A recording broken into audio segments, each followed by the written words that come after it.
Thanks a lot, everyone, for joining this discussion. And it's great to see so many industry leaders right on the same platform, and have a really engaging discussion ahead. So quickly launching into what we are going to be discussing today. So I think by a lot of estimates, the potential value of what industry IR 4.0 principles hold, stretches into trillions of dollars. However, very few organizations have actually been able to capitalize on that. And with that, whether it's the challenges with respect to scale, lack of resources, what the current business strategies dictate, the focus on the same. The challenges are multifold, and often that results into a prototype graveyard. And that's what we are here today to discuss upon what could be some of the challenges. What is the promise of the entire discipline? How do we get unstuck from these challenges and avoid the pitfalls? So with that, I'm happy to welcome all of my panelists and basically, industry practitioners, with more than 100 plus years of experience in between driving innovation at scale, particularly in the manufacturing sector. So welcome all, and I'm happy to have Mr. Rajesh KS, who's the functional lead, from Bosch. We also have Kishan Sreenath, Director Powertrain Engineering. We have Raghudeep Madineni, Deputy General Manager, Eta Energy. We have Ramesh, Head of Analytics CoE, and we also have Kishore from our very own teams with the Head of Customer Success. So quickly leaving on to you to go ahead and just give a quick round of introduction before we actually launch into the core sections. Thanks. So over to you. Shall I start? Yeah, please go thank ahead. you. Thanks to all. Thanks to all. I hope you are doing well and having safe with the family. Yeah, it's a virtual world, so this is inevitable as a part of our life. We have to take it further. Brief introduction from my side. Good afternoon, all. Happy to be here. My name is Rajesh. I am from Bosch Limited, Bangalore, leading the connected industry as a function lead. With 25 years of experience in Bosch in various functions like R&D, manufacturing, process development, and project organization. And currently, I'm taking care of IT in manufacturing and innovation process. So happy to be here and connected. Let's see the session more interactive and insight, and also make it more informative also to all of you. Yeah, thanks to all. Thanks a lot, Rajesh. Kishan, why don't you go ahead next? Yes, thank you, Harsh. And I'm really excited to be part of this panel, and each one of you in the panel have today contributed significantly to the IoT roadmaps in your own domains, and really looking forward to this discussion. And also thank you, Affine Analytics team, for having organized this wonderful event. And hello and a warm welcome to all the listeners today who are connected. To share a quick brief about myself, I have been an engineer throughout my career, and I have been very fortunate to have started my career in the process monitoring industry as an application engineer. That was a bit about 20 years ago. During that time, I was trying to fit sensors on the machines and try to make them talk. And I think I spent most of the time during those days listening to machines than to people. And this, I would say, was my journey into the smart manufacturing itself. So to fast forward now, I'm heading the powertrain engineering department within Volvo Group in India. And more than ever before, we are trying to explore the digital and virtual worlds, the use of data, the use of analytics as an example in all that we do. So after 20 plus years in the industry handling various roles, I'm still an engineer at heart, and I'm still curious to learn and work on new things as and when they come out. And personally, starting from my very first job, I have always taken up challenging assignments where probably I had to do a lot of exploration. And I can broadly say that in those initial days of my career, about 10 years my career, I was more working on understanding the technology and its applications, and the recent 10 years have been more on the product-based setups, trying to motivate teams and to develop solutions that make our customers win. And to end, I think the biggest motivation of all comes from the fact that in our business in Volvo Group, we are fully aligned with the science-based target initiatives, which is very much in line with the Paris Agreement on the climate change. And we all look at sustainability and society in all that we do. And this is a journey which I'm really proud to be part of. Over to you, Harsh. Thanks a lot, Kishan. So over to you, Raghu. Why don't you go ahead and talk a little bit about yourself? Hey, hi everyone. So I'm Raghudeep Madineni, and I'm from Aether. So I lead the digital manufacturing at Aether Energy. Yeah. So with the love for for missions, that's how my journey started in 2004, where I got to work with the top industrial robotics companies and implementing those, doing some research on those. And last 16 years have always been on how to make machines smarter, lines smarter, and manufacturing more sustainable and make an impact, economic as well as the environment. That's how I'm here today. I'm happy to be in this part of the panel discussion. Happy to have you with us, Raghu. Ramesh, over to you now. Hello everyone, good afternoon. This is Ramesh from Tata Steel. Good to see everybody from the diverse manufacturing background. This is one of the rare kind of the event where I get to know, where I'm seeing for the first time people coming from the similar kind of the background with the, the IoT the main vertical of their interest. So I'm here primarily responsible for the larger scale AI implementation across Tata Steel, and I'm mainly looking after the manufacturing area where it's not only the IoT but the non-IoT area as well. So in totality, I'm responsible for the entire AI implementation across the Tata Steel manufacturing area. And have been working in the similar domain say last 15 years, and prior to this I have been working in a company like I worked for the GE, Caterpillar, and then started with the manufacturing all along the way last 15 years, mostly manufacturing. But my current profile is more like not on the services side but more on the ground, implementing the core solutions which can basically enable the implementations of the AI, enabling your IoT basically readiness on the ground. So this in the aggregate level, what we are doing over here. Looking forward to learn and share more from all of you. Thank you. Absolutely. Thanks a lot, Ramesh. Happy to have you with us. Kishore, over to you. Okay, thanks, Harsh. You saved best for the last, I suppose. Okay, hey everyone. I'm super excited to be part of this panel. And unlike my distinguished panelists, my journey with manufacturing has been through the technology front. I've been a data and analytics professional for a larger part of my working life. Almost, I have about 20 years of work experience. In close to 15 years, I was fiddling with data analytics. And this is with AB InBev. When I was working with AB InBev, I was leading the global solutions for manufacturing and logistics. So I really do not have 10, 15 years of manufacturing experience, so to say.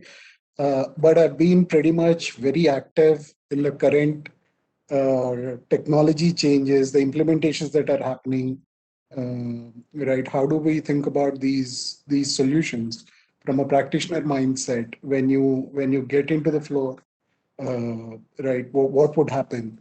Right, there are quite a few projects that I was very closely involved in. Not all hit the road, I'll be honest. But some of the interesting things that I'd like to share during the course of this discussion is on the implementation side of things, challenges and what worked and what didn't work. Again, thanks for this opportunity. I'm excited, happy to learn and share. Perfect. Thanks a lot, Kishore. So with that, I think let's start with unraveling a little bit about the promise of the discipline in general. So let's for all the audiences, and this is a question that I've been very interested to understand, that when we talk about IoT, particularly in the modern manufacturing world, how do we essentially think about the kind of promise that it holds? How do we actually even think about what would be the promise of these successful efforts, and how do we think about measuring them? So, and I think, I'd rather start with you, Rajesh, because, essentially Bosch has had a very old history with the entire Industry 4.0 principle itself. So why don't you shed some light on the topic as to, what should be the right way to go about it? Hear me, Harsh? Yeah, thanks, Harsh, for prompting the question. See, there are two aspects when I see organization as a success of implementing IoT platform. One is on the technology front, one is on the people front, and third aspect is on the organization front. So when it comes to the technology front, a lot of technologies are available, but we can't implement in the organization because we don't have any proper vision and requirement for the pain points. So when I look at from the people aspect, we have to have a competent people, also competent team to do this activity. So when I say success, success means it is for the organization is to have a clear vision of what they want to do now, next, and beyond, to make a very scale approach. As a part of business, we have to look from the key performance indicator, what is means for us as a part of improvement in the business aspect. Maybe it can be in the supply chain excellence of improving on-time delivery, or maybe in the production area on giving the productivity platform, and the aspects of quality to meet the customer's needs and requirement as a part of zero defect approach. So these are all the business aspect when I see. But for me, the main aspect is on the people front. So people, we are looking from the different formats. I mean, the manufacturing area, we see the generation of X, Y, Z, what we call. So how to nurture these people, enhance these people, and make them to make it as a great place to work in the organization. So these are all the three aspects when I say if you want to really deploy any smart manufacturing or industrial IoT platform in an organization. Yes. Right, right, and thanks a lot for that. And I think I would also like to hear your opinions, Ramesh, because you have also had a lot of experiences in actually thinking about on-the-ground challenges, particularly when it comes to large-scale setups. So how do you see this, the entire IoT spectrum, and what kind of parameters do we need to think about when we think about successful efforts regarding the same? Yeah, in my experience, talking about the on-the-ground challenges, there are basically three components to it, as Rajesh I already mentioned. So I will formally define those. So one is the people, another in the process, and third one is the technology. Okay, the technology is the easiest one. Process is the second toughest one, and the most tougher one, and the most toughest is the people, which basically is your basically cultural change when you are working on the ground. Because with or without IoT, manufacturing is anyway working. All right, manufacturing always had the sensors. Now with the smart sensors, we have got the provision to store the data, and now we are trying to do some AI analytics, BI at the top of that. All right. So the major challenge is these people. I mean, who are basically have been driving, especially in the process industry, never had the discipline of the storing the data. I mean, at the later stage, because data, whenever you have the sensors enabled devices, they are coming from OPC, PLC, OPC, and then you have the multiple vendors are scattered across your third level. Then the fourth level, you have the SQL and the Oracle server and the multiple databases as well. And some of the systems do not talk to each other actually, and some basically talk to each other through some I would say the translator kind of the interfaces which you can provision.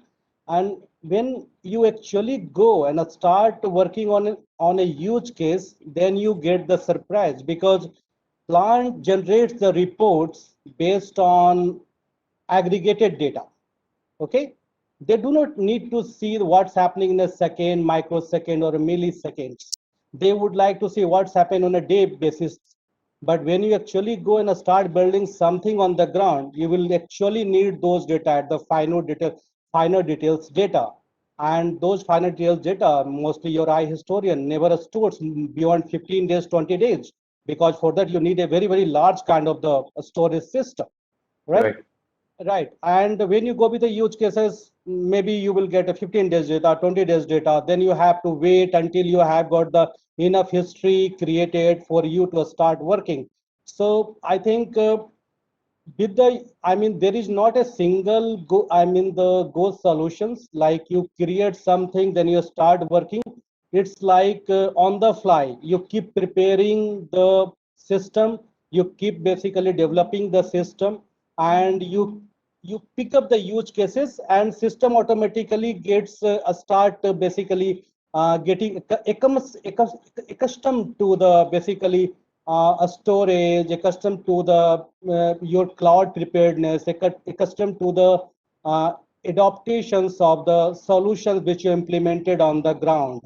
Because this is not, this is the challenge number one. Challenge number two is the people who have got the on the operator's room. If you actually enter inside the any plant, they have got the at least 20 screen to look into, and Absolutely. then take decision. And you are putting one more screen, right? Now you say this is my AI model, this is my user interface. Now look at it and take decisions.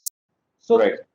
so, I mean, if they do not find very, very provoking recommendations coming from what you are doing, then what they are actually getting through their level one control system, they will never look at it. This can be one of the system hanging on the wall and the LCD. They will look at, use it for the 10 days, then scrap it. Like it keep happening. People come, implement, and normally they scrap in a month or 2 days time. So it's like you need to get evolved with the people, evolved with the process, and it's a continuous effort. AI Absolutely. implementation in manufacturing is not a single go exercise at all.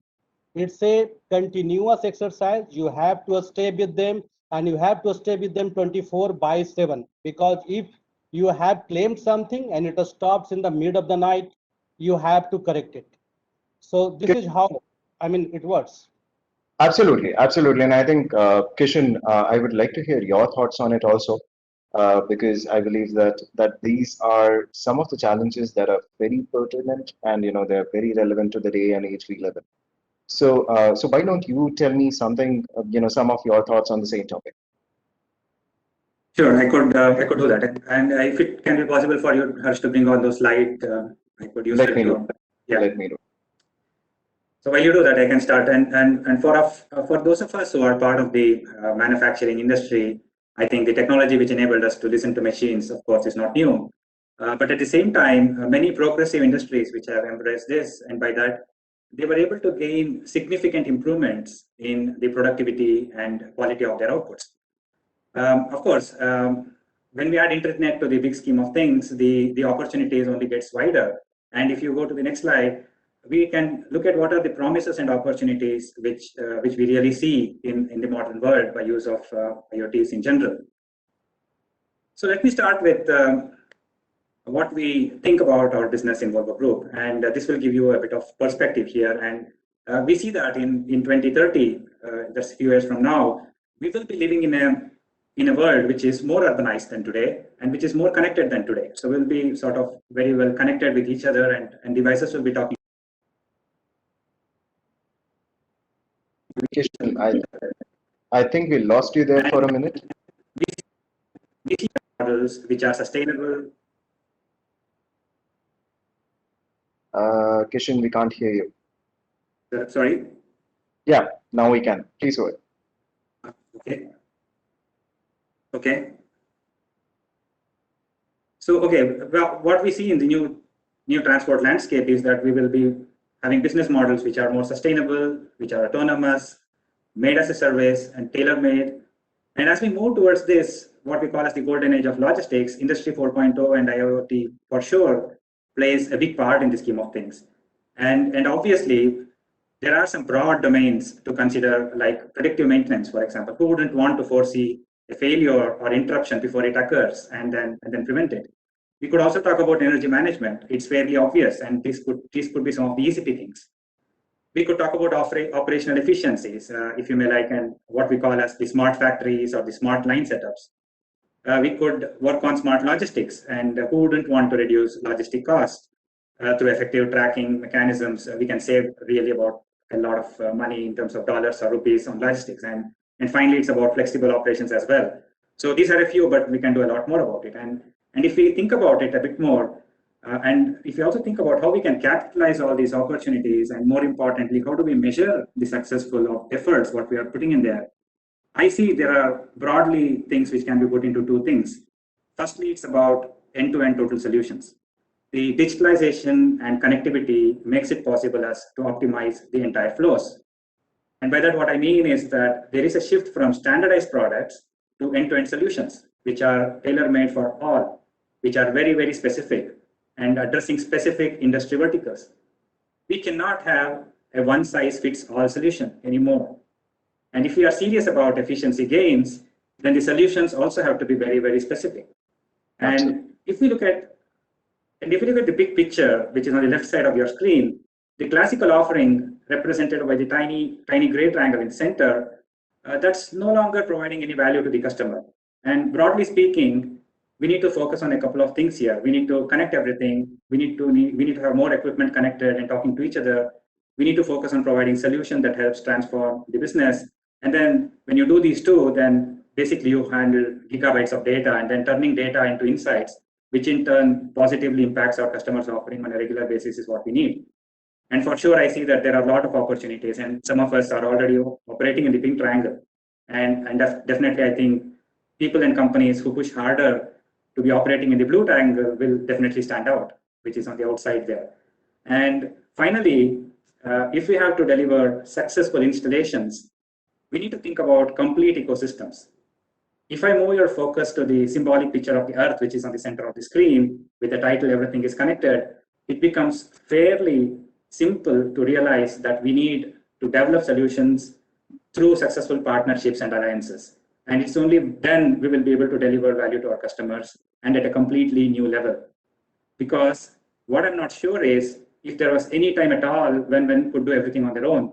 But for sure, what I know is that this is an effective age where we can develop win-win partnerships, and then everyone involved in this chain contributes, and then it succeeds. And I'd like to conclude by saying that this is an age of effective win-win partnerships. And when everyone involved in the chain contributes, the collective promise we all give to the field of IIoT in the modern manufacturing world will really drive it to successful outcomes. Thank you.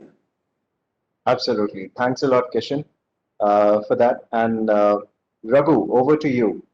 So what are your thoughts on how IIoT's, the entire promise is likely going to transform in the future? Hey, thanks, Harsh. So very nicely put, Mr. Kishan, Mr. Rajesh, and Mr. Ramesh. On it's all about creating the ecosystem, the people, and how we implement it. And it's a lot more how we deliver value to the customer.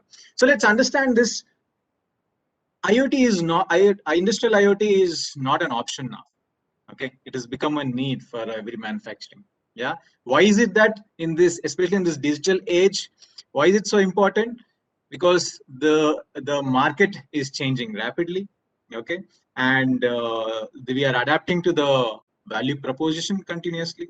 Yeah, and the product life cycles are reducing. Yeah, so all this is making us think that okay, manufacturing cannot stay the way it is. Okay, it has to become more flexible, deliver value to our end customer quickly. Yeah, delivering high value products, high quality products. So all this making us think that okay, how do we make it more flexible, more agile? So this then what came naturally is the data. Okay, the data gives the power to to adapt to situations. Okay, the power is in the data. I would say it is not just in the data. The power is when you connect the things around. Data is in silos is not effective. Okay, there was data. I mean, from so many years, there was a huge amount of data generated from every line, every missions, every function. But right now, it is becoming useful because we are connecting that silos. We are creating that value because we are connecting that silos. Okay, right. This is what helps us to deliver value Thank you, Harsh. Absolutely. Thanks a lot, Raghu. Over to you, Kishore.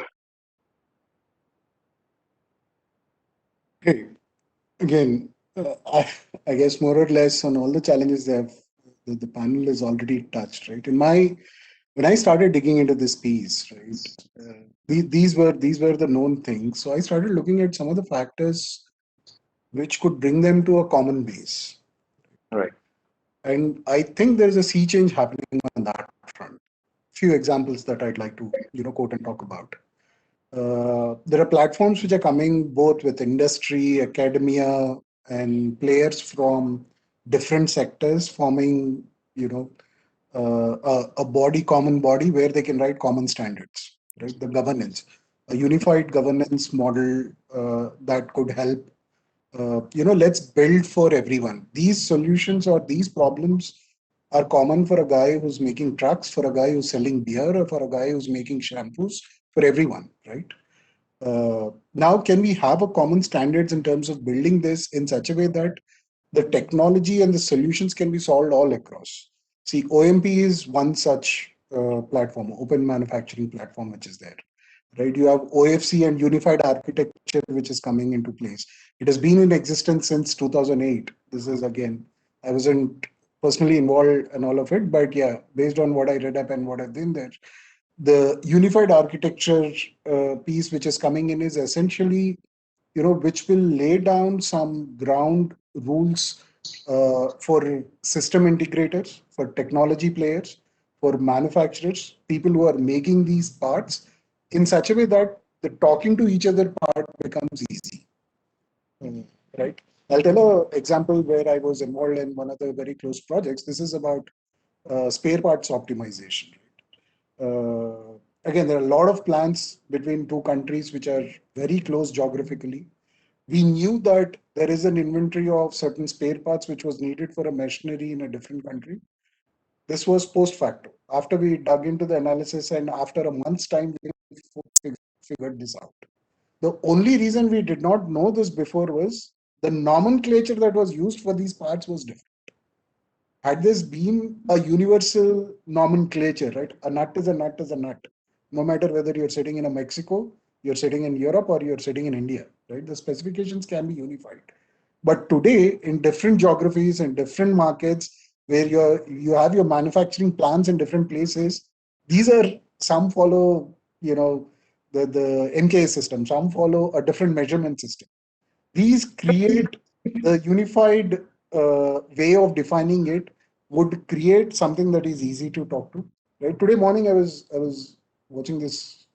Some news came across about Windows 11 coming up with Android apps you can directly access from your phone. Right? Intel is again coming up with this bridge technology, which will essentially what it means is your phone apps you can very easily access on your PCs. Right? If this can be done, the other way also can be done, right? Anything that is sitting on a computer can easily be taken to a mobile.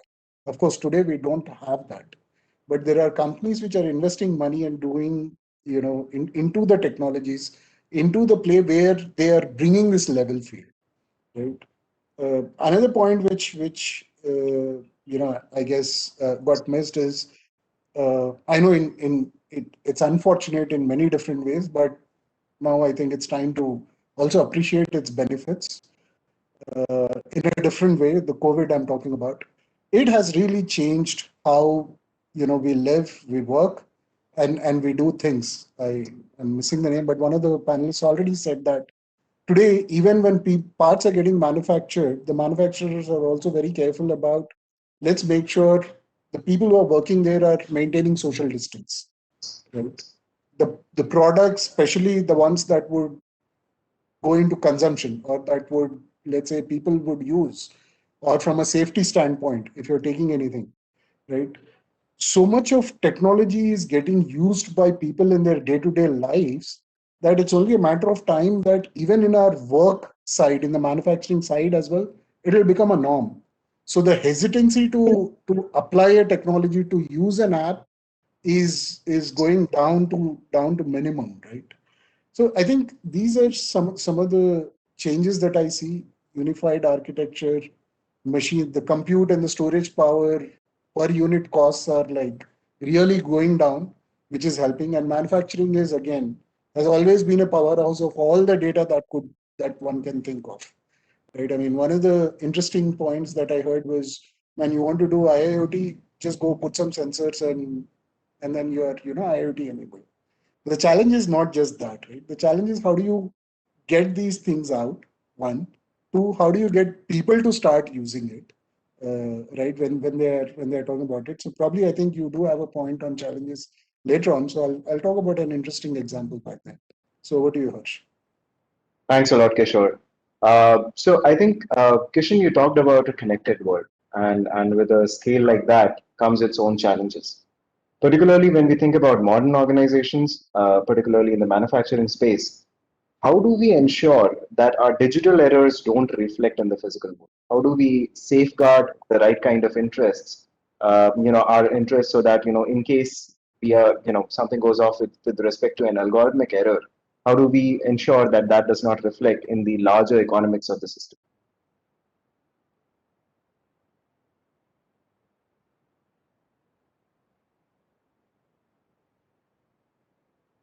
Sorry, was it for me? Yeah, this is for you. Okay. Yeah, so I think to look at it from a little bit broader context, as you might have all guessed by now, I think this area has been evolving a lot, and there has been a lot achieved already, but then we need more business specific innovations to be done, and I think it can be still done. And while we talked about some of the opportunities and the success factors in the last question, I think with the sort of exponential evolutions happening in all areas, we need to keep a close watch on some of these challenges about the data itself, like how do we handle that, and what kind of errors can come in, and how can it impact us. And if we start with the implementation challenges to begin, first and foremost, I think as it's already covered by a few of us here, I think finding the right competencies needed will be a real big challenge.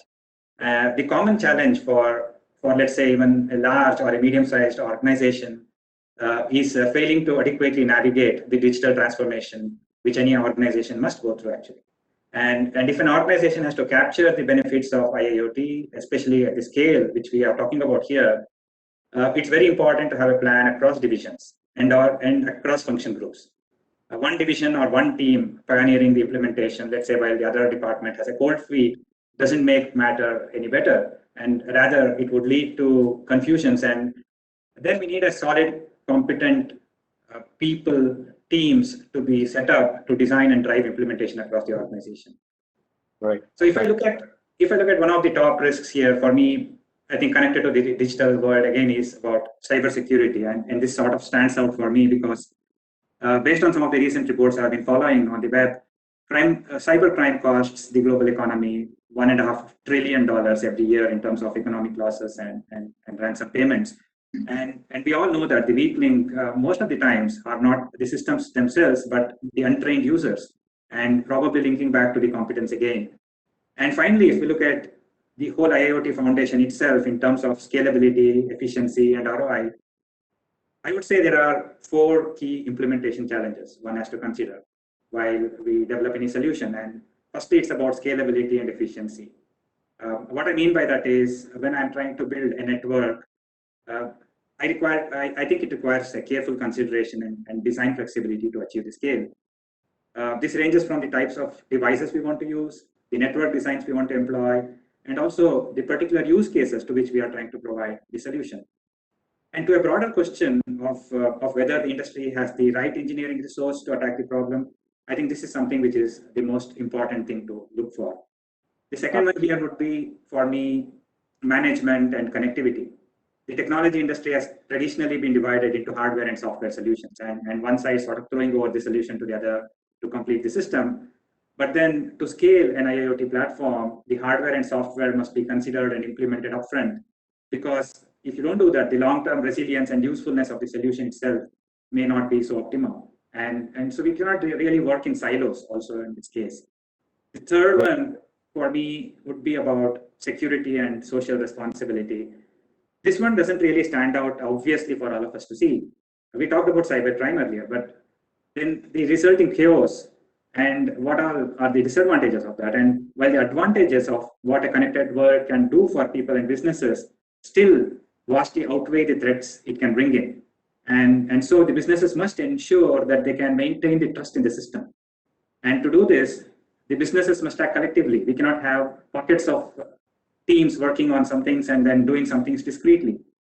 We need to have solutions and accept that all solution providers share the responsibility to deliver collectively on a promise of secure device and system. So in summary, we cannot have a weak link is what I'm trying to say, both in our designs and in our implementation. Right, right. Yeah, the fourth and last one probably I think is about recognizing the need for ecosystem, which I touched about. The IoT market is characterized by rapid development of products, softwares, and technologies. And one important thing to see here is we are always used to trying to meet an industry standard or a regulation. And these can be pretty outdated. I think we don't realize this very often.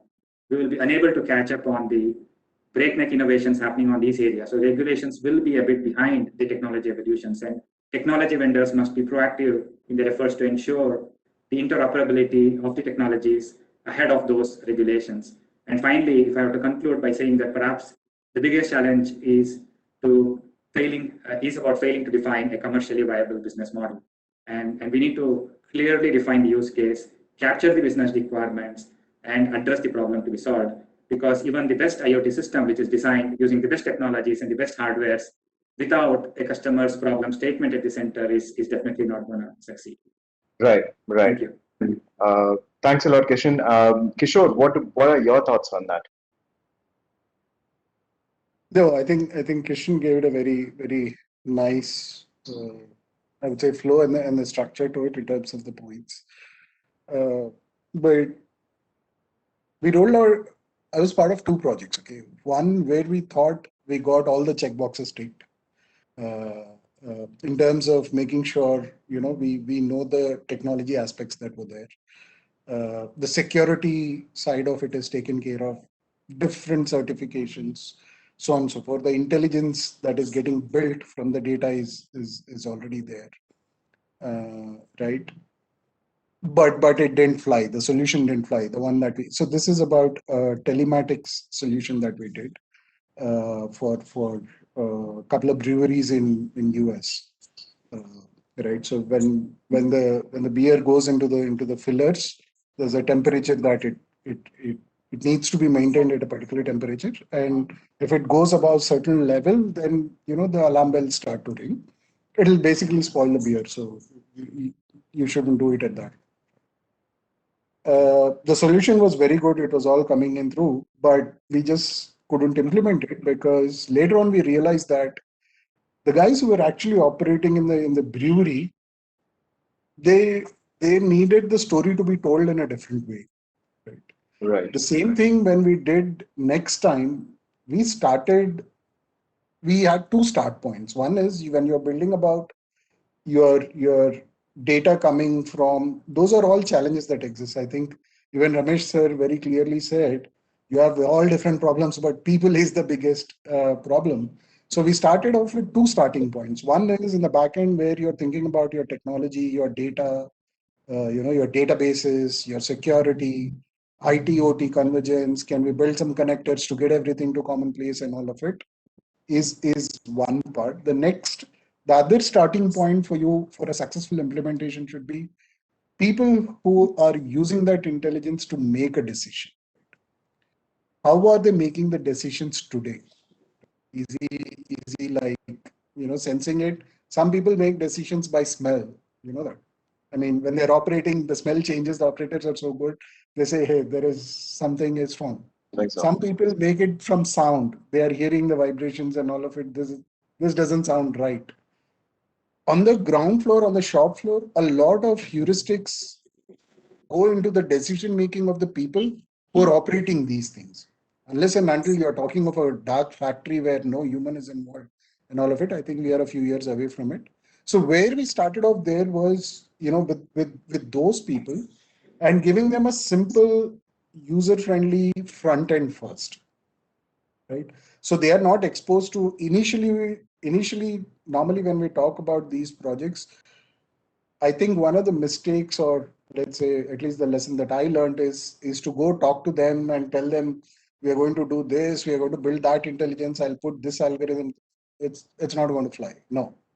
Just, okay, today for the decisions that the problem that you're facing, okay, can I give you something easy, which is good, which is simple.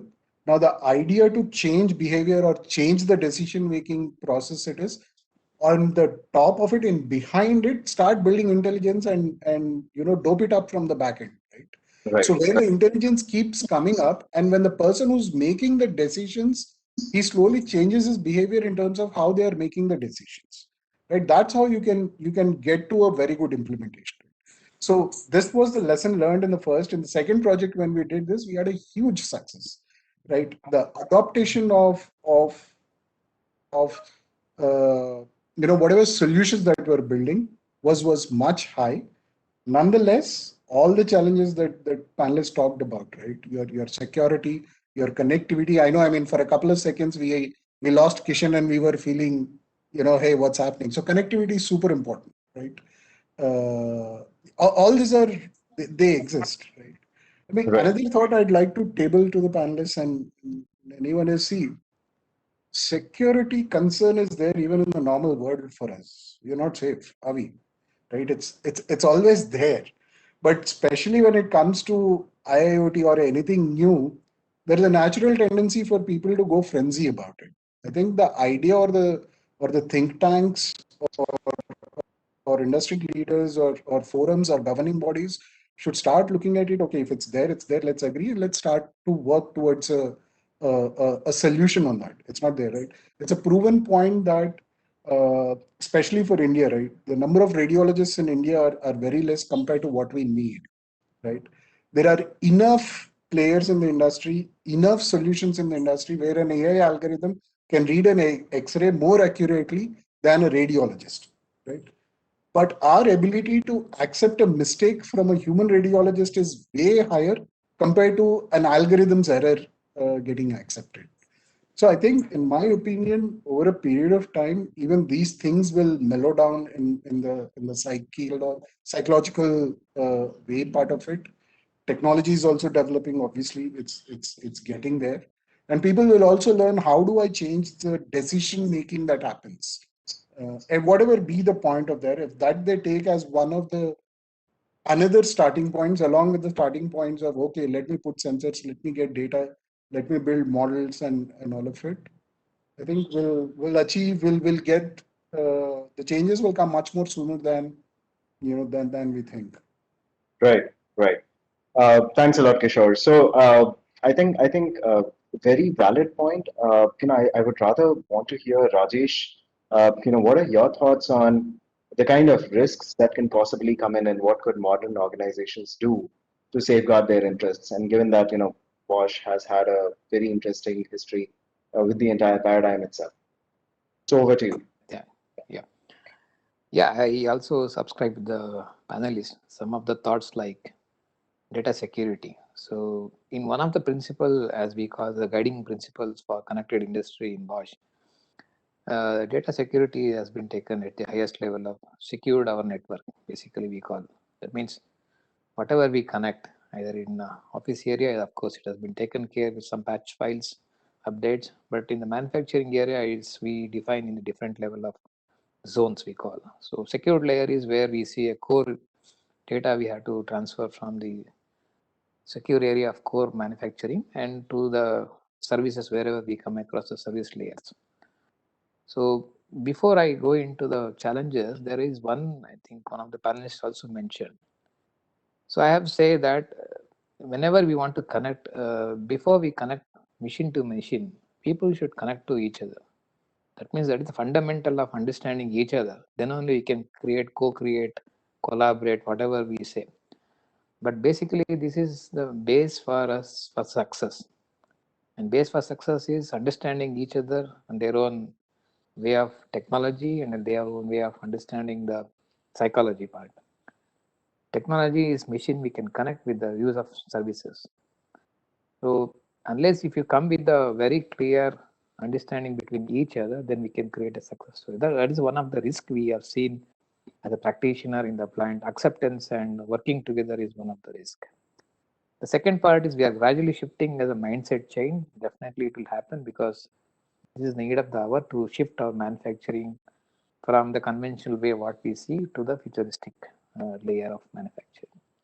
So data security is one of the risks. There are a lot of things have happened, and to take care of this, definitely standardization is one of the key aspect. A lot of platforms already coming out. Kishore already mentioned about the manufacturing platform, but unless if you have a standardized approach of product and process, absolutely the entire system of secure nature network of information can be put. If you create your own silo solutions or a local solutions, taking the lot of activities like penetration test or software test, these are all hell of a lot of money we have to spend. If you do a standardized approach with a standard platform, everything can be taken as a part of secure network. At the same time, we can also exchange the information about each one who is using the standard platform and bring more value add, not to invest in the future. We have to invest in the platform more, then less investment in the run and maintenance as a part of risk assessment. That's what I wanted to quote as a part of discussion. Right. And to talk about things, I think Rajesh touched upon a very important point with respect to change there. So to talk about the things that we have to change and the things that we have the luxury to design it up from ground up, what are some of the primary considerations when we think about a greenfield versus a brownfield setup? And Raghu would like to hear your thoughts on that as to how we should go about it and what could be the potential primary considerations that we should have in mind. Thanks, Ash. So, we at Aether is like we have everything done ground up, right from the product, bringing the disruptive technology in the electric domain, and even the manufacturing facility. Yeah. So the challenges are different. We are getting into an area where the challenges are quite different. We're from the area of where that dimensional tolerances to measuring to the milliamps to amps, millivolts to volts. So we're talking in a different language here, and area where that not many have explored this before. Yeah. So what happens in the multiple things which are happening in a greenfield setup. There's like parallel activities are happening. So the complexity is more. Okay. On top of that, we are trying to make it a smart factory, and they are adding on to that complexity. Hey, come on. So it's like, yeah. So this called for a team focused on who have the knowledge of the domain, the technology, and the people skills. Yeah, to drive this, how to make it a smart factory right from day one. Okay. So, and this is how we and multiple vendors to interact to. Okay. So, and this is how the transferring from our design to our manufacturing process itself was a big activity. What is the right data we have to capture? Okay, and how do we capture that? So, and what is the critical data? So all this had to be defined, and on top of that, to see that how the data has to be flown, and what the security has to be implemented, and the OT infrastructure, the IT infrastructure. So this multiple things handling together. So it is a hell of a task. Okay, so then what approach we took was kind of recognize, realize, and release. It's like crawl, walk, run approach. It's like, okay, so we are not going to say that okay, we are going to make the whole factory like out of the movie thing miraculously. It's like, no. So it's like, okay, so this is our priority. First, get the process right built, and we'll support the people who are setting up the process right. Yeah. So prioritize those modules and do it, and show the users said, hey, this is what the benefit you're getting. Right. And everybody would love it. So, and that's how we slowly implemented the solution, got their confidence, and went to a next solution. Once you get the confidence, people become your strength, not a problem. Right. Okay. They start giving you the right feedback, and they start giving you that what next. Right. Yeah. So I think you touched upon a very important point there. I think that feedback loop is really important, and considering certain brownfield setups, Ramesh, I would really like to hear how does that work in a setup as mature as where you are. Uh, I would like to basically answer this question a little bit differently. You may enjoy. So, see, greenfield is like you have a clean slate. You can write the way you want it. The brownfield, I mean the implementations, is like you have created a lot of mess. First, you have to clear the mess, and then you have to make the slate clean so that you can write on it. So while clearing the mess, there is a lots of work. Consultant come into the picture, and then you have the third party, you have the technology implementation, you have the integration, etc. Everything comes into picture.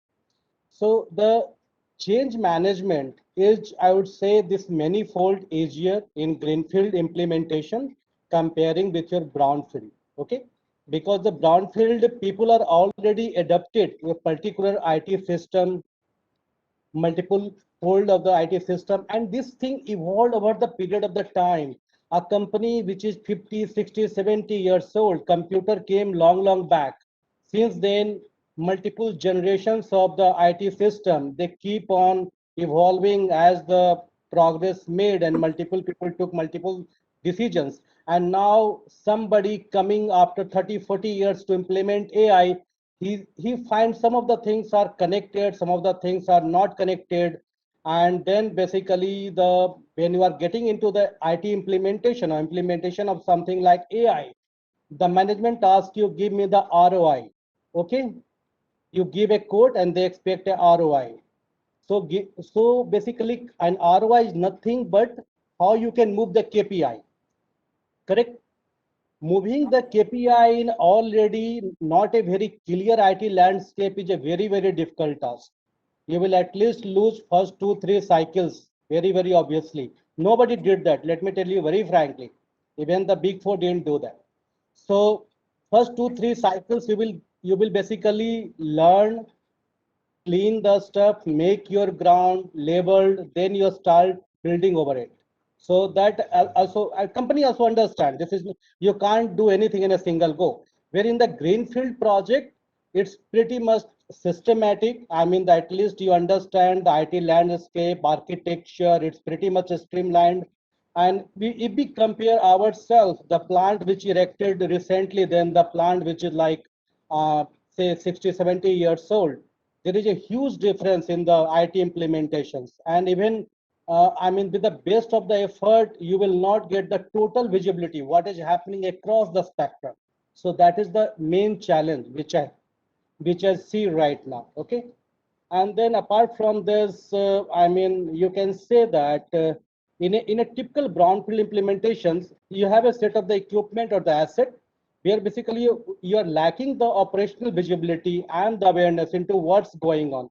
The equipment will invariably will be off the grid, either with no connectivity or perhaps with the soil automation system.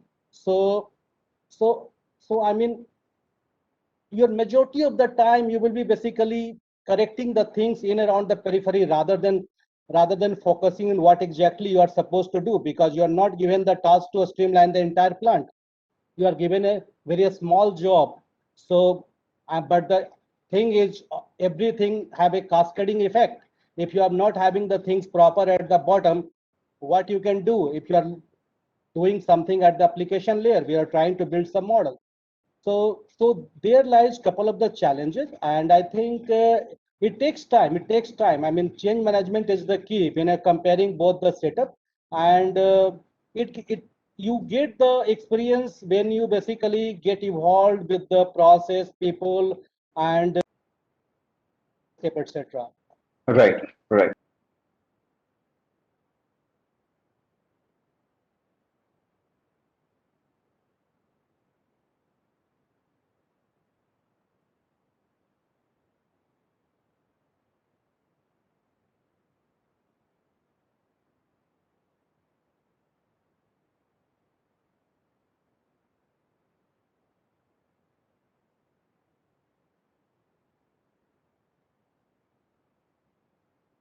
that you don't have perfect greenfield anymore. In both cases, for example, if it is greenfield or brownfield,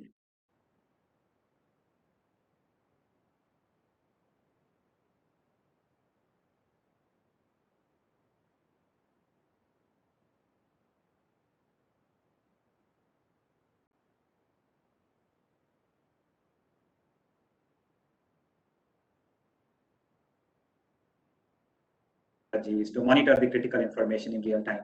In a brownfield IoT deployment, I think, which is mostly the case in any established organization tomorrow, requires that any new infrastructure must coexist with the incumbent equipment suppliers. So what it means is that this can be challenging, as the decisions made to use the original systems and setups have usually been made some times ago by a different team with an alternate agenda. So we really don't know how the things were put into place to start with. And the strategy for deployment of, let's say, this new IIoT initiative must first, therefore, then start with identifying whether do we need to do a brownfield or should we tear them down, as Ramesh told, and then start with a greenfield deployment. And in either case, I think whether, again, we talk about either brownfield or greenfield, for me, there are 4 crucial requirements for building a scalable and efficient IIoT systems in general. First thing is it needs to work separately.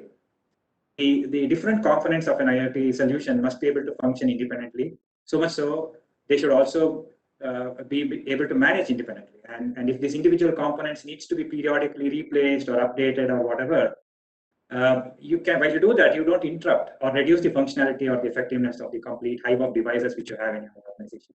So that's an important thing. And at the same time, it also needs to work together. It's like a paradox. And to realize the complete scale of, let's say, this IIoT deployment, the so-called quote unquote the things must really add more as a whole than as individual components. Otherwise, the ROI for connecting them in this complex IoT solution is of little use.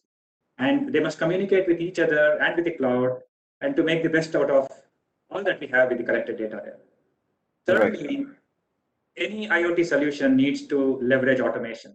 Machine learning, which is today an enabler of artificial intelligence, will play an increasingly important role in the IoT devices. And a case in point is image recognition, for example, in which a system can be trained to determine whether, with a high degree of, let's say, accuracy and confidence, whether it's looking at an object such as a good part or a bad part, and how close is the difference between a good part and a bad part.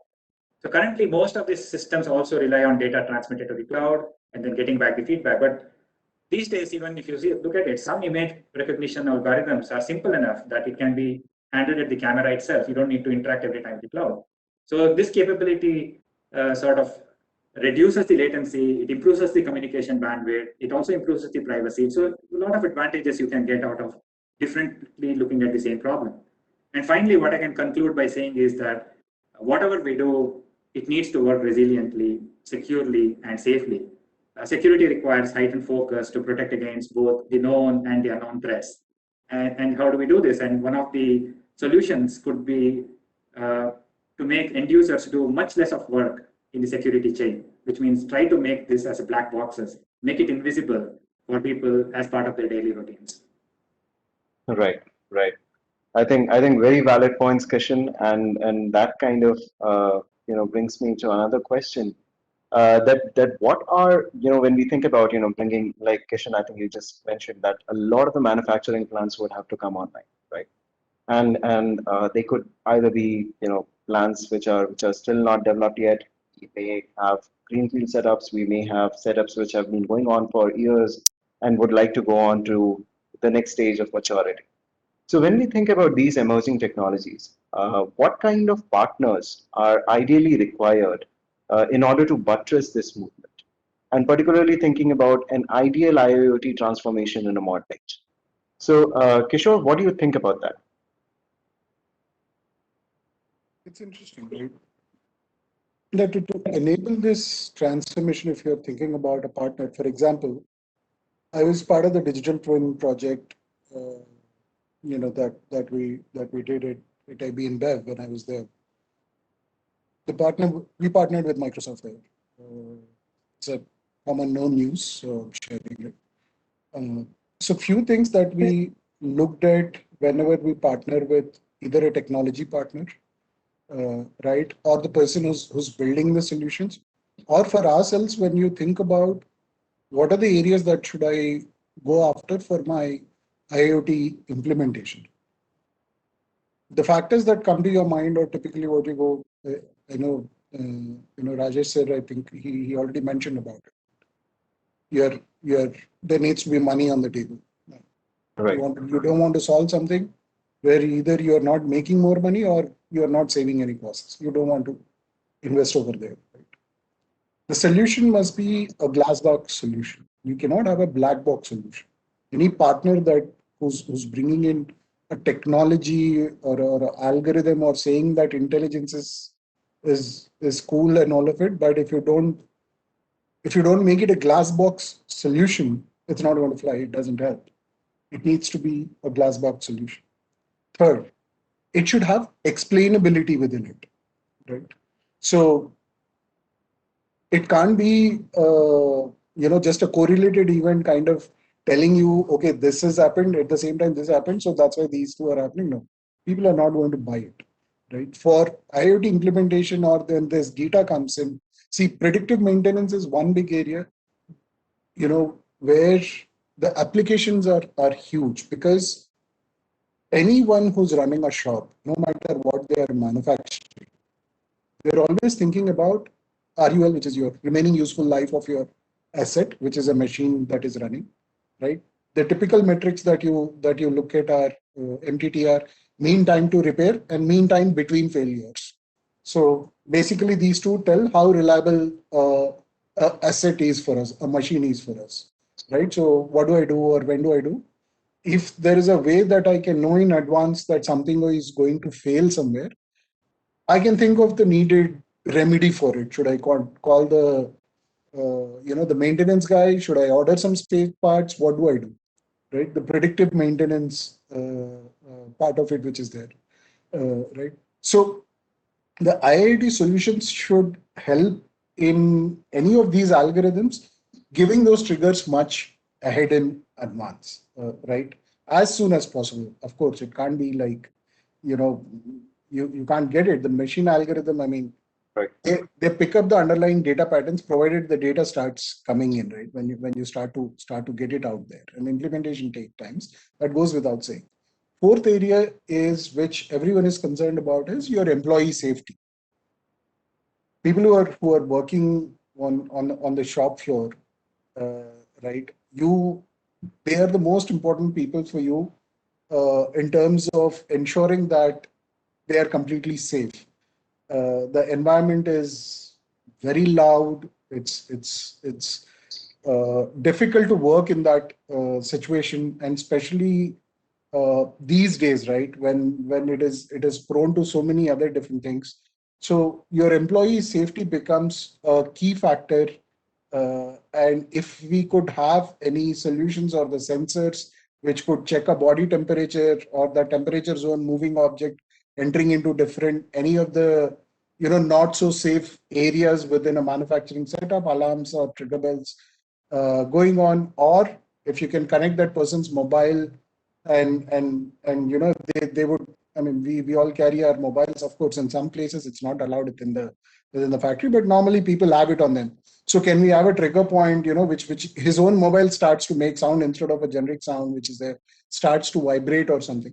So there are a lot of these solutions that partners can think about in terms of enabling the technology and smooth implementation of it. Right? Right. I relate very strongly to Mr. Ramesh when he was saying, again, just on a side note, Tata plant has also been the reason why I went to do my MBA, because in my engineering, I had a industrial training visit. We went to see the manufacturing plant and we saw what kind of an atmosphere it is, right? So any which is besides the point. The key thing that I wanted to say was, at a grassroots level, when you're the partner that they should bring the technology together, should already think about these implementation challenges, and then probably it would have a much better fly in the implementation stage. Right, right, and let's hear Ramesh also on this. So, Ramesh, what do you think are some of the core emerging technologies and the partners that who are required to drive an ideal transformation journey from your perspective? Uh, See, I mean, for any manufacturing industry type, the primary see technology everybody brings. Okay, so whether it's a hardware, software, you are coming with a data engineering background or AI, it doesn't matter at all. I mean, there are n number of companies who has got expertise. But something which people are do not come, or I have not seen even a single company coming up with that is they are not having the process understanding, and that's actually very hard to get.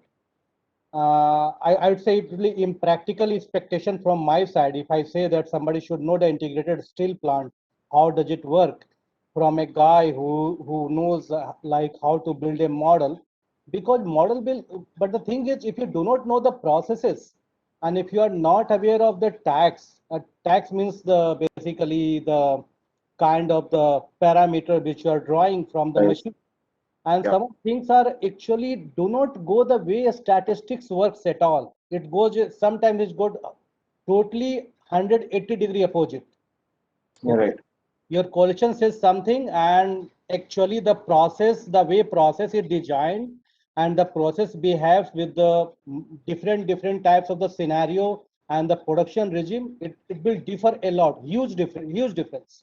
So if you are not having the process knowledge, and if you are not having the prior basically the understanding of the similar kind of the machines, even the consultant into the shop floor can't talk to the people. Exactly. Yeah. Okay, so there lies a very huge limitations. So most of the AI project, why it fails in manufacturing, and why now manufacturing are advancing very fast to have their own captive department to address these issues, like people, they are taking the people from inside the plant, preparing them, investing huge amount of the money, and then basically putting them to solve their internal problems, because these are not like the retail, healthcare, or the e-commerce kind of the problem, because those are basically the businesses which basically produces data, very structured data. You know them, you know the customer behavior. There are n number of the study available, but you, if I tell you one of my problem, you will hardly get 10-20 white paper written by somebody in some university. So there is Right. no reference at all. So no reference means it's a good recipe to failure. So if you are knowing the process very well, so that's fine. Otherwise, you will have to spend time. So you need Right. to have a domain specific consultant with you if you are entering into such, I mean, the unknown area. Right. Right. Raghu, how do you see this within your space? Yeah. See, every factory is unique. The solution for one factory which works doesn't mean that it works for another factory. Yeah, it's a unique footprint. Right. So why I would say this is, I've worked for the biggest Japanese OEMs to implement this to at a smaller scale to a greenfield project. So it's totally different. The same chemistry won't work.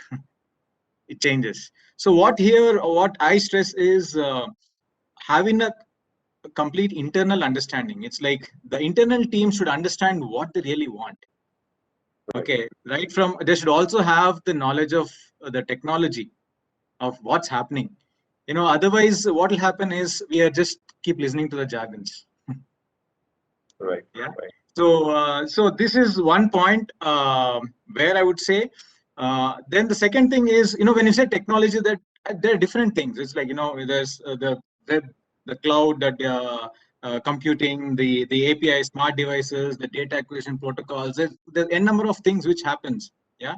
So of all this, there's a right time and the right partner we choose for the right technology. Okay.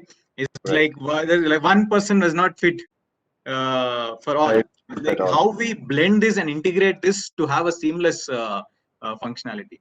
Okay, but four things which I need to stress on to keep this in mind whenever selection is, there should be a frictionless integration. Whenever we implement some solution, there should be an additional, suppose if you want to implement some plugin, some other third-party applications or devices, or any other bring from some outside solutions, some open source. So there should be a completely frictionless integration. Otherwise, it will become a bottleneck. Yeah, we don't want to live with that bottleneck. Yeah. So that is one point. The second point is it should be a scalable solution. Okay. As our volumes increase, as our flexibility increase, the solution should always be, scalable. Yeah. And the third thing is, the partners should we should customize the solutions. Okay. So the customized solution means it's basically they have to provide what the need is, not force fit a product or a solution. Right. Yeah, and the response time also. It's like how quickly would each solution, the response time and the performance of the solution to be. And the last thing, of course, the security. Right, what the kind of security is needed for that particular implementation. I think these are the things which work for us. Yeah. Wonderful. Rajesh, any closing thoughts from you on this?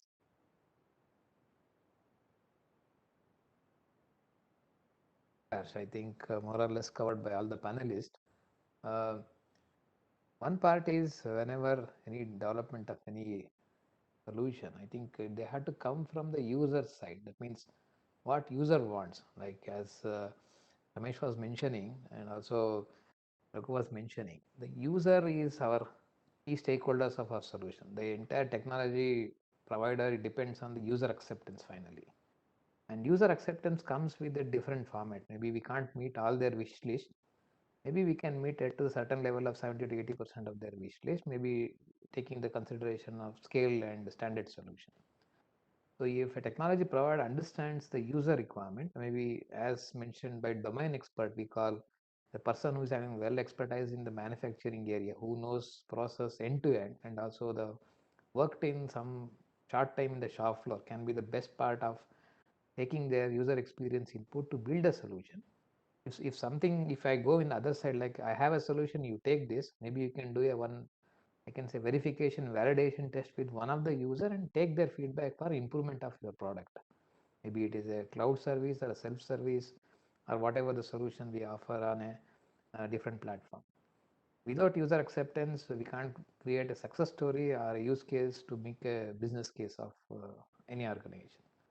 So where I've seen from experience as a practitioner, most of the time we miss the user. We start discussing at the project level, program level with the IT department and IT infrastructure along with the service provider. Let's do this.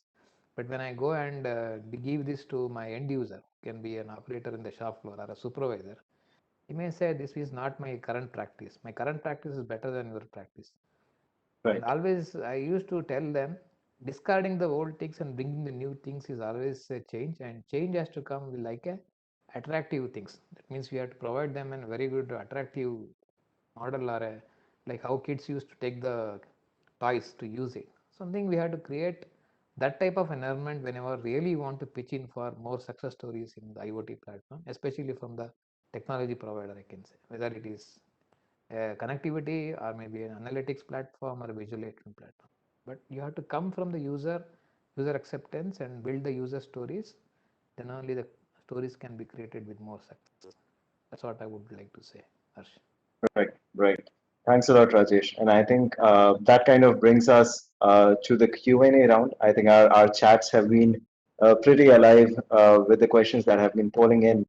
And I think I'll just quickly pick up a few of them, considering the time left with us. So I think, Rajesh, a quick question for you from one of the audiences. So connectivity outages introduce us to several risk factors in an industry where sensors are being used to detect hazards, such as any gas leakages or temperature. This can sometimes be a life and death situation. And making this decision, particularly due to a loss of data or tampered data when the whole system is IoT dependent, how do we address these issues when we are planning to implement enterprise grade IoT implementation? Okay, so there are, I can say, good question, first of all. I don't have full answer to the question. But couple of things have come as a leakage part or a detection of fire hazard. As an industrial solution partner from, so we have some couple of solutions on the security layer part of data. So not on the data security, it is more on the employee security part. So my takeaway or my answer to this question is, yeah, there will be a validation. This cannot go like I will go replace over a period of time. There should be some start with some pilot area and how this can be worked out in a small pilot area. Test this, certify this, because there are some process also has to undergo like safety checklist and emergency concept, so and so forth. Definitely, this is a shift, and shift has to happen on a time scale. Once we are convinced with, always we should have a, we can't say that we can't discard the old things whenever it comes to the emergency and any life-threatening concept. Old systems also will continue, but it is also supporting for sort of an visualizer, making more sort of an hotspot of a data alert and something like that. We can create a complete dashboard system instead of repetitive jobs of what we do in the manufacturing. So would I like to don't have open full this, answer. Yeah. would like to open this question to the other panelists also. What do you think? Like, how do we address such concerns when we think about a really matured and an ideal implementation? I can take it, Harsh. I think one of the things also is when we talk about things which are life and death, we don't start with those things. It's one of the last things which we will implement in of course, an IoT setup, and typically it comes with a confidence of existing system running seamlessly. So for me, at an outset, this looks like a very difficult challenge to meet.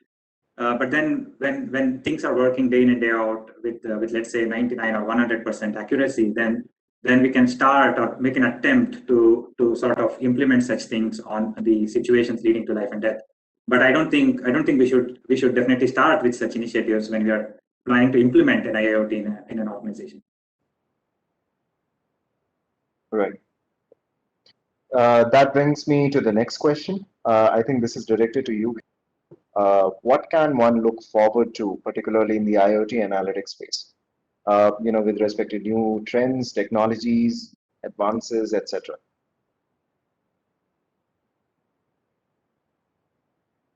Sorry, was it for me, Harsh? Or No, I think this is directed to Kishore. Kishore? Okay, sorry. Sorry, I thought you were saying Kishan. Sorry about that. Yeah, see, some of the new areas where once the IoT data starts to come in and where analytics or a lot of intelligence building would happen. One area definitely, as I mentioned before, is predictive maintenance. Essentially making sure or understanding you want to be reliable on your machines. Anything that could help with that. When will it fail? How will it fail? That's one area. The second one would be remote monitoring in terms of if I'm not there, if a person is not needed, without the person being there, can we ensure that things are running smooth, right? The third area where I see a lot of works are happening. Again, this was, I talked to a whole bunch of consultants, global consultants when we were looking at this, on the supply chain side of things, right? Supply chain flexibility, where especially, let's say, the post-COVID times, any disruptions that might cause, it entirely chokes the entire system. So supply chain related solutions, which usually talk about your on-time delivery, ensuring that the critical backups are ready for these things, for all the production pieces that we are doing. And yeah, again, digital twin is one where it's gaining a lot of traction. That's an interesting concept because see, for digital twin, even as it also relates to the previous question and what Kishan was saying also makes sense, right? When it comes to people security, if a gas leakage is there, how will you ensure and all of it? They don't even go there first. It's basically you transform your manufacturing setup into a virtual world kind of a thing. Right? You collect so much data beforehand, every step of the way, and start analyze what will happen, when will it happen, how it will trigger so much, and it's always implemented in a phased manner. It's not a full scale or a large scale implementation that happens because you're risking a lot of things, right? You don't want the quality of your products to go down in any way, shape, or form. Quality means you're compromising your brand, you're compromising the promise you make to the consumers about what your brand stands for and what you guys deliver in the market. You'll never take a risk at it. You don't want to compromise health of the people who you're working with or in the communities that you're supporting in any which way, shape, or form. Right. So those are pretty calculated and slow pieces that are taken. But in my opinion, if I were to, let's say, what could be the areas and if I would bet money, it would be into the predictive maintenance kind of solutions, mainly because all the earlier factors that I talked about, the money can be easily, ROI can be measured on it, right? Explainability is there in the model. It can't be a black box solution.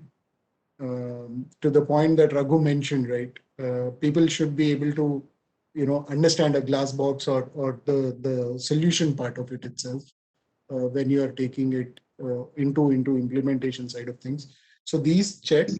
And second area, I would say digital twin. Right. And supply chain. Right. Any other thoughts on that before we go on to the next question from our other panelists also? Yeah, in hazardous area, normally there are, a little bit different kind of the solutions are being adopted by manufacturing. It's like a connected workforce, they are normally calling it. So, the BLE, Bluetooth low energy devices, BLE, this is installed at the, all identified places, and there are basically entitled people. Their ID card are enabled with some special kind of the chip. Normally, couple of the manufacturing has already did that. And once unauthorized access happen in those area, those BLE basically the get sense of the people, and the trigger goes to the central command center. Okay, and from there they will get to know who is entering where, because even if you do the offline simulation, etc., the uh, something like alert system, but there are some unseen circumstances in the real time you can't stop if there is an authorized entry into the, the poisonous gas are there, or there are some liquid nitrogen things are there. So that has to be stopped in a real time basis. So through the, I think, connected workforce concept, it can be basically reduced to a, the real time basis you can control such kind of the incident. Of course, you can get to know what kind of situation will lead to what kind of disaster through the simulation, but the thing is, in a real time you can't control it. So through connected basically workforce concept, it can be dealt to a maximum extent. Right. Right. I think the answer, for just take a few seconds, this answer to this would best evolved over time. Once you have the data with you over the time, it will reveal a lot of good use cases for your analytics, Right. which we may not have thought of now. Right. So Raghu, I think the next question is also towards you. So what sort of challenges did you see, particularly with respect to people and cultural management within your organization, which is likely, touted to be the next biggest thing in terms of greenfield projects? Okay. So as I mentioned, so the whole complete process, right from identifying like what do we really want to implement, we had our users updated, been part of it. Okay, so maybe because this is that we had seen previous projects had seen that where if you don't have people in buy-in from the day one, so it will be very tough for you. Okay, so that's how, I mean, it makes sense. We don't want to people to be a blocker. You're empowering the users. The whole implementation of IoT or Industry 4.0 is empowering the users. I mean, if you don't have the buy-in from them, then there's no point of doing it. Yeah. Right. So that is what we have to keep in mind right from day one. Show them what is the real benefit. Yeah, and it will become a strength. Yeah, and definitely there's a cultural building blocks which have to be followed. Again, it is organization dependent. It's like, for example, it's like you have to be collaborative. It's not that one single team can do it. It's like a cross-functional team who have to come together and do it. Yeah, and have a goal. Uber goal is like, this is what we are going to do, but having a crawl, walk, run approach. Right. So I think we just have time left. A couple of seconds on this. Since you touched upon a very good point here, there is a common. Please go ahead, Kishan. Sorry. Okay, can you hear me now? Can you hear me? Perfect. Please go ahead. Okay. Yeah, what I was trying to say is that there is a common belief that people fear change. I think we feel that there could be hesitation from people to change and to embrace new technologies and new interfaces. And I think personally, this is really far away from the truth. People do not resist change. And in fact, they fear the loss of something when they change. I think they are more worried about what they will lose. So as long as the innovations are solving genuine problems, I think people will definitely, I think, embrace change. And at Volvo, for example, we have change as a core value. We encourage our engineers to be engaged in lifelong learnings and thereby continuously exploring new things. And when you have such a sort of a culture in a company, then I don't think people will resist anything. Right. That's a very good point, Kishan. Fair enough. So I think that leaves us time to take up just one more question. I think this is directed towards Ramesh. So Ramesh, you spoke about a lot of different levels of interactions, right? The interactions which kind of generates the critical data required. From your experience, could an alternative approach where a completely much more integrated design paradigm would have helped? So what have some of your experiences in that space been? Yeah, actually, there is already a framework developed. I'm not very sure that it's in the public domain or not. Data maturity assessment. Okay. So it's on the multiple parameters. So I will not get into the details. So once you have the data maturity assessment done for any plant, this is a full-blown, the framework. So on the multiple criteria, the people is there, process is there, data is there, then what kind of basically the system you are in the place. So there is a proper grading system. Okay. Based on that, you grade the each and every part of basically the plant or the process, and then you come up with, this is your maturity level right now. This is on the scale of 5, a scale of 10. You stand a score at 4 or 5. So these are the recommendation which you should start at first, rather than jumping the guns to have the AI implemented.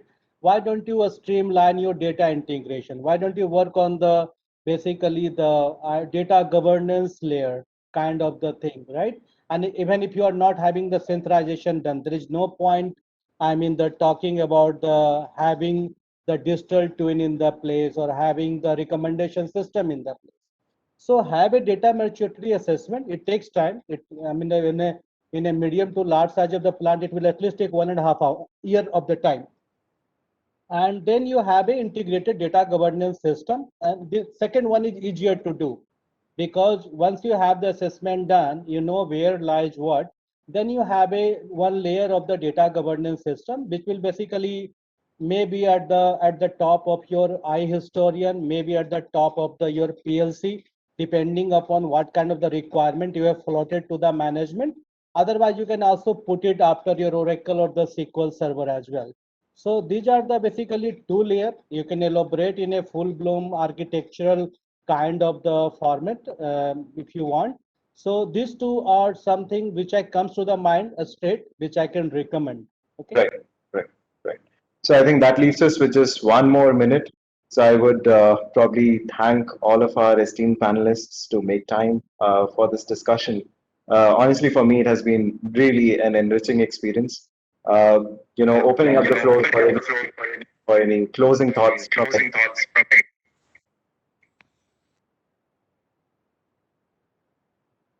Sorry, that was for me.